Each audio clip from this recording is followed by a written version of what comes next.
This is the News 4 Rundown. There's growing frustration tonight at airports all over the country. Travelers running into increasing issues like fewer open security checkpoints and much longer lines. Thanks for joining us, everybody, for the Rundown. I'm Jim Hadley. The issues stem from the partial government shutdown, impacting TSA workers, creating staffing shortages, and some TSA officials warn that if the government shutdown continues, smaller airports will have to close temporarily. Here are the airports with the highest call-out rates so far from TSA officers: New York, Atlanta, and Houston, all dealing with about a third of TSA workers calling out sick. After officers missed their first full paycheck, the TSA reported more than 10% of their employees nationwide called out sick on Monday. That's the highest rate since the shutdown began last month. The call-out rate dropped slightly Tuesday to just under 10%. Paisley Chang from our sister station in New York has the story. Many arrived at LaGuardia Airport hours before their scheduled flight. We were a little worried, so we left super early, and I think we should be okay. Fearing this, long waits at TSA security checkpoints. It's happening across the country. With the partial government shutdown, TSA workers have not been paid in a month, and they are calling in sick, causing long wait times at airports across the nation, including Houston. An hour to get through TSA. Wow. And do you have pre-check? I have pre-check too, yes. And the clear, the whole thing. It's still long. It's been frustrating, but you gotta do what you gotta do. At JFK, 21.4% of TSA workers have been calling out, which means 1 in 5 did not report for work. At Hobby Airport in Houston, 55% of agents called out on one day. Most people are showing up to the airport earlier. We were talking about it beforehand. We were like, we both need to make sure we get to the airport early enough because we don't know what it's going to be like. So we made it. And a top Department of Homeland Security official said on Fox and Friends that if call-out rates persist, smaller airports may be forced to close and security checkpoints at larger airports will be consolidated. I'm really sad that people have to go without pay. I don't think that's right. And I think they're caught in a little political political bounce ball, and I don't like it. Yeah, I think they should be paid. Back here at home, we're checking in with our local airports where spring break travel season is already in full swing. News 4's Joseph Almo joins us now live from Reagan National Airport, where he just spoke with a TSA officer. Joseph, we know this is a pain for travelers, but give us some perspective here. These officers are dealing with a lot right now. Jim, I want you to imagine this. You've just worked a very, very long week. Friday comes along. It is payday. You look at your pay stub and it says $0. Unfortunately, for the TSA officers at this airport, Reagan National Airport, the hundreds who work here, the tens of thousands across the country, they don't have to imagine that. That is their reality right now. In just a minute, we're going to play part of an interview we did with Heaven Jones. She's been a TSA officer here at DCA for almost 4 years. I asked her bluntly, when was the last time you got a paycheck with an actual dollar amount? She said February 13th. It is March 18th now. Here's part of what she has been dealing with. Landlords knocking on the door. They're asking for the rent. My landlord has definitely emailed me and told me that they understand what's going on, but at the same time, that money has to be sent in, especially with my coworkers too. We've had those conversations. And as far as groceries, you had that somewhat of a free will to just go to the grocery store and get whatever you needed. Now you have to be a lot more strategic in your meals and your planning. And then some of us have kids. I have 3 children. And it's been very strenuous in making sure they all have what they need. I can't help but notice that we are at Reagan National Airport, which is a very unique airport in that it is the airport that most members of Congress use. This is true. Can you tell me what it's like seeing members of Congress pass through your security lanes? They are paid. It's up to them on both sides of the aisle to get you paid. Can you tell me what it's like to see them pass by? It's one of those things where you realize you're coming through and I want to ask you questions and I want to have that conversation with you, but it's not the time for it. But it's like, do you see me? Do you see that I'm showing up every day? Do you see that I'm doing the work, that I'm putting in the effort, and there's still no change for me? Given the stress that you and your colleagues are going through right now, I'm sure you can understand that maybe some members of the American flying public or anybody who uses airports in America are wary of things maybe slipping under the radar? What do you say to them? As far as things getting through and not being taken care of? Yeah. Absolutely not. One thing that nobody here, especially, I can't say nothing but for my team, don't play about making sure that everything is caught if it needs to be, that things are taken care of properly, that things are looked at and taking the extra mile if necessary. From the moment you enter the airport to the time you leave to get on your flight and go, your safety is the #1 priority. It doesn't matter what we have going on in our personal lives in that aspect, because we know that at the end of the day that the safety of everybody is on us. And that's not something taken lightly at all by anybody here. Yeah, certainly a very reassuring thing to hear, especially from somebody who's coming to work every day without a guaranteed paycheck, at least for now, right? All these TSA officers, once the Department of Homeland Security reopens, whenever that is, they will get back pay, but sometimes that can take weeks or even months, Jim. So props to them. I asked Heaven, what can the average traveler do? She said 2 things. Number 1, you can call your congressperson and tell them what's going on. You're frustrated. She also said, just be nice to the TSA, right? The front line, they're not the ones who make this decision. And she says she has seen quite an increase in niceness, was the word she used. A lot of people saying thank you as they pass through the security checkpoints here at DCA. Back to you. Little nice can go a long way. All right, Joseph, almost some frustrating days for a lot of people there and at airports across the country. Thanks so much. The FAA is instituting a new safety measure tonight in the wake of last year's deadly midair collision near Reagan National. The agency said air traffic controllers will now be required to use radar, not just visual checks, to keep planes and helicopters a specific distance apart. The change will be implemented at more than 150 of the nation's busiest airports. It's already in place at Reagan National. The FAA decided to expand the directive after recent near misses at other airports. The agency said those incidents prove previous guidelines failed to provide enough protection around busy airports. All right, let's turn to the forecast now. Beautiful but chilly day across our region. If you're like me, you may be wondering when things will warm up for us. Let's check in now with Chief Meteorologist Doug Kammerer for the latest. Yeah, well, it was a cold day across the area, even though we had plenty of sunshine, sun down now, and the winds have really lightened up. So that's good news, but still, it's been a cold one out there. Wind chill, or rather, temperatures at 39, 38 in Gaithersburg, or rather Hagerstown, down toward the south, around Richmond coming in at 42. Colder to the north. And normally it's a lot warmer to the south, but that's just not the case. We're in a very cold air mass right now, but it will start to warm. The wind chill down to 34 in the city, only 31 in Hagerstown, and the 20s to the north. So yeah, you talk about some cold air. It's definitely here. We saw sunshine today, but look back to the west, tracking some cloud cover. What is this? This is actually a warm front that's going to work its way our way. And boy, is it going to change things for tomorrow, but really for Friday and our weekend. So as we move on through the next couple of days here, let's talk about what we've got. First of all, it is going to be a cold night and a cold morning ahead too. So make sure the kids have the coats on once again tomorrow. But the coats can start to peel back a little bit, starting the warm up tomorrow afternoon. High temperatures in the mid 50s. Here comes a fantastic Friday, and the weekend is looking good. Wait until you see the numbers I've got. We're talking about temperatures in the 60s and 70s for Friday, Saturday, and Sunday. Much more on that 10-day forecast coming up in just a bit. That's what we want to hear. All right, Doug, thank you. We're getting new details tonight about that new ICE facility outside of Hagerstown, Maryland. Washington County Board of Commissioners met this week for the first time with DHS leadership about how the massive warehouse will be used. DHS purchased the 54-acre property in Williamsport for more than $100 million back in January. Since then, there's been few details released, leading to protests outside where the commissioners meet.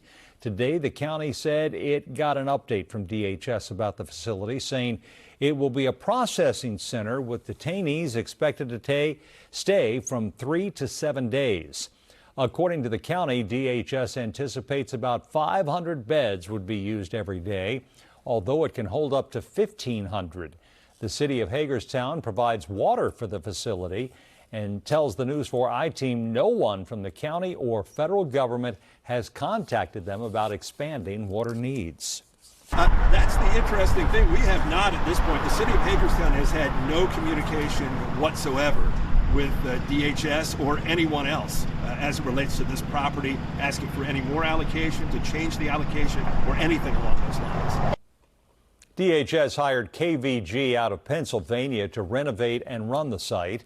The county says that company will decide if any additional water or wastewater needs are required. News 4 reached out to KVG about that timeline, but has yet to hear back. A DHS spokesman told the I-Team these will be very well-structured detention facilities, meeting our regular detention standards. Sites have undergone community impact studies and a rigorous due diligence process to make sure there is no hardship on local utilities or infrastructure prior to purchase. Today, the U.S. Department of Education said it found D.C. public schools have discriminated against students with disabilities. It follows a year-long investigation. The department released a statement today saying in part students and their families have been forced to demand accommodations the law entitles them through an adversarial system that, among other shortcomings, denies students timely evaluations, individualized placements, and reliable transportation that meets students' needs, end quote. The department's Office of Civil Rights has now issued a resolution agreement spelling out ways DCPS can correct the issues. We're told the OCR will monitor the agreement to make sure that the district fulfills all terms and obligations. We've asked DCPS for comment on this investigation. We are still waiting to hear back. Well, there's more good news tonight for the Potomac River's recovery after that massive spill dumped more than 240 million gallons of raw sewage into the water.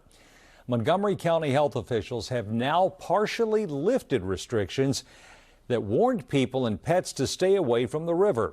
But as News 4's Mark Seagraves explains tonight, there are still some places you should avoid. The Montgomery County Department of Health has partially lifted the restrictions along the Potomac River, and that may be leading to a little bit of confusion because some restrictions remain in place. The dividing line is here at Lock 8. We are literally standing at the dividing line here along the Potomac River in Montgomery County, Maryland. According to the Montgomery County Department of Health, they have lifted the restrictions on and along the riverbank here, anywhere downriver from here at Lock 8. But anywhere upriver going to Lock 10, the site of the spill, they're still saying stay away. Along the C&O Canal, Mark Seagraves, News 4. When we come right back on the News 4 Rundown, could the U.S. Postal Service shut down for good? Hear what the Postmaster General said to Congress today about the future of the mail service that's been operating in the United States since 1775. Plus this. Still ahead on News 4, looking at America's 250th anniversary. This home in Brookville has a really important piece of the War of 1812. I'm Tommy McFly. We'll show you inside the U.S. Capitol for a day. On the way on News 4. The United States Postal Service could run out of cash within a year. The Postmaster General testified before the House Oversight Committee on government operations yesterday. He says the U.S. Postal Service also lost $9 billion or more in each of the last 2 years. Most of the committee members' questions focused on waste and inefficiencies, with many saying the USPS is responsible for turning around its financial situation. The Postal Service has received some federal funds in recent years, but does not receive tax dollars for operating expenses. Well, as we're getting ready, the 250th anniversary of American independence, there's history all around us. Some might even be next door. Our Tommy McFly takes us to a Montgomery County home that has deep roots in U.S. history. Did you know that this house in Montgomery County is known as the Capitol for a day? For that, we've got to go back to 1814. The War of 1812 was raging on. President Madison at the time was on the battlefield in Bladensburg, where the Americans lost. He then went back to the president's house, the White House, to get a little sleep and a fresh horse, and he was told, "Sir, you must leave," or something like that. He crossed the river into Virginia and made his way up along places that we know to be Alexandria Tyson's, even as far above as Great Falls. Now, Storm Team 4 wasn't around at that point, but what was happening around the same time, a hurricane-style storm made its way through, luckily putting many of the buildings out that were on fire in the district. It also meant that Madison couldn't cross the river to meet up with troops around Rockville he so badly wanted to see and go toward Baltimore to take on the British. Finally, the water became crossable at a ferry point. He made his way over, but he got there and the troops were gone. So Madison and a small group made their way here to Brookville, Maryland, to Bentley House, a residence that is still very much lived in today. Hey, Sandy, how's it going? Welcome to the Capitol for a day. I'm Sandy Heiler, and my husband Dwayne and our greyhound Sweetie Pie live in and own the U.S. Capitol for a day in Brookville. He showed up at about 9 o'clock. Bet it smelled great. Right. And he said he'd been on horseback for 36 hours and they were hungry. So this is the room that they served dinner in. General Mason was with them. He was the person who knocked at the door and asked, do you have room for myself and my party? When they agreed, yes, they do, they opened the door and General Mason came through that door and said to the assembled people, and the house was full of people, ladies and gentlemen, the President of the United States. Wow. Because they had to be incognito because things were not really super safe on the streets. Exactly. The president was at dinner. He asked, do you think they burned my library?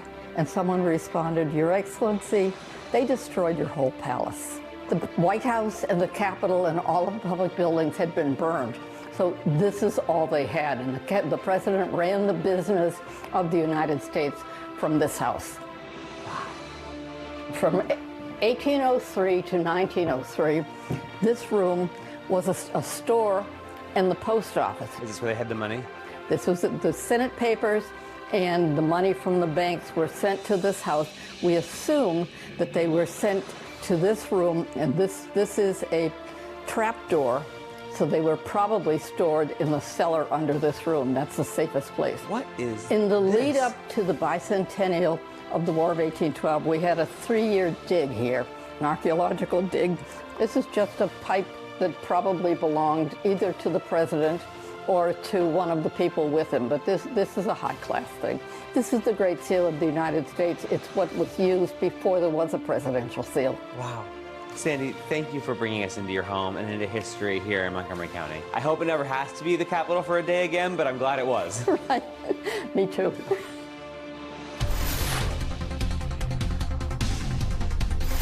Right, Doug Cameron joins us now. Plenty of sunshine, but it was still cool and chilly out there. You could say cold. Yeah, all right. It's on that borderline. Yeah, I mean, when you compare it to where we should be in the middle of March, this was more like the middle of January. I mean, high temperature today of only 41 degrees today across the area. I think maybe we made it to 43, but still, that's nearly 15 to 20 degrees below average across the area. Right now, sun going down, and still look at that. Plenty of blue skies. Earlier today, we saw temperatures that did get into the low 40s, but right now sitting at 39 degrees. Not much in the way of wind, but we still have a little bit of wind chill at 37 degrees. Temperature-wise, we're in the 30s just about everywhere to the north, to the south, we're in the low 40s, but it's a cold night. 39 in Frederick, 39 in Gaithersburg, 36 in Annapolis. Look at Patuxent River, only at 35. So yeah, with a chill definitely there. Now, we're not seeing anything on the radar picture until you widen out just a little bit. Tracking a system right here. Look at the snow breaking out into parts of Pennsylvania, making its way through West Virginia. Now, we're not going to see any of that in our area,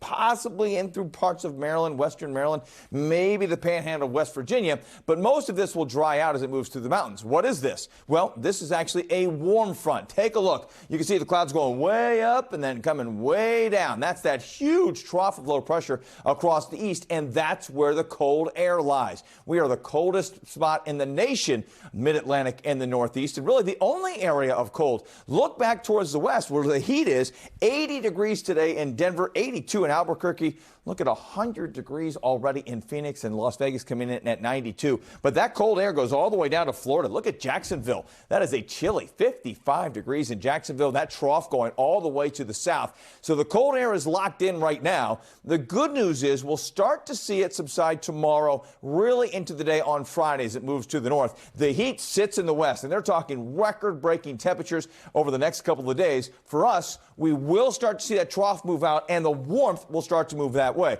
Now, we're not going to see the intense heat, but we are going to see much warmer temperatures as we head towards your weekend. So let's talk about those numbers. 56 tomorrow, 66 on Friday. Chance of rain late in the day, and by late we're talking around dinner time, so you may need the umbrellas at times. And then look at the weekend, 70 on Saturday, 74 on Sunday. Just gorgeous before a storm moves in on Monday and brings temperatures down on Monday. Falling temperatures, chance of showers, and then next week temperatures going up little by little just about each day. Right now, though, for me, all eyes on that gorgeous weekend. All right, we'll take it, Doug. Thanks so much. We'll see you at 11. Still ahead tonight on the Rundown, we're hearing from Commanders star lineman Laremy Tunsil. The 5-time Pro Bowler inked a new deal with the Burgundy and Gold. Why he says he wanted to stay here in Washington. Stay with us.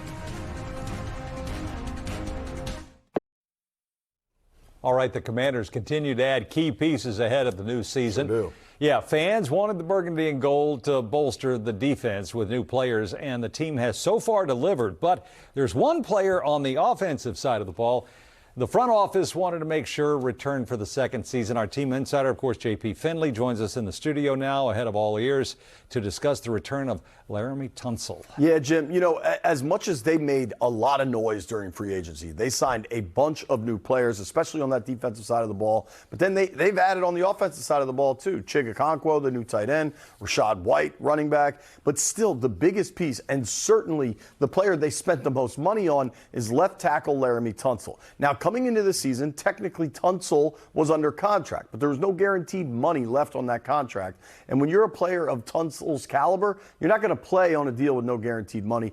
Adam Peters, the general manager of the Washington Commanders, was aware of that. Laremy was aware of that. And the team moved fast to get this thing done. Laramy's thrilled with where things landed and how he stayed put here in D.C. Oh, there he is. There we go. I'm acting my age like I don't know how to use Zoom. Mama, give me one. This is crazy. First and foremost, I was very excited that we got the deal done. You know, quicker than normal. I think this is the quickest one I have done out of the three I had.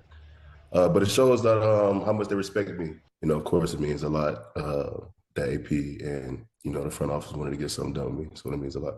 So were you surprised that it got done so fast, and why? I mean, I guess along those lines, why do you think it got done so fast?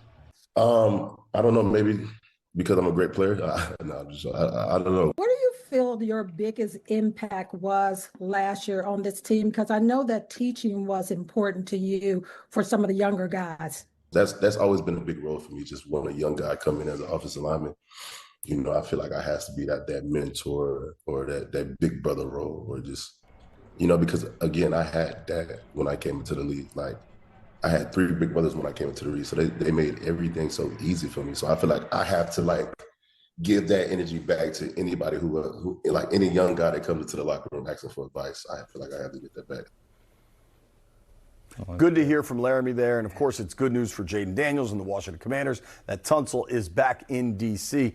I also like Tunsil's not a guy that talks on the record with microphones and cameras in his face very often, but he's a pretty funny guy. He's a pretty jovial guy. Like, he's a great presence in the locker room that fans don't always get to see. So I was kind of glad he let his guard down in that Zoom and joked about, you know, the actual Zoom technology. Exactly, yeah. It was cool to see him kind of show the world that side of him. He should be jovial. This is 2 years guaranteed. Oh, yeah. That most of anybody. He joked about how excited he was for that money to hit his bank account, too. So, I mean, he signed a massive, massive contract.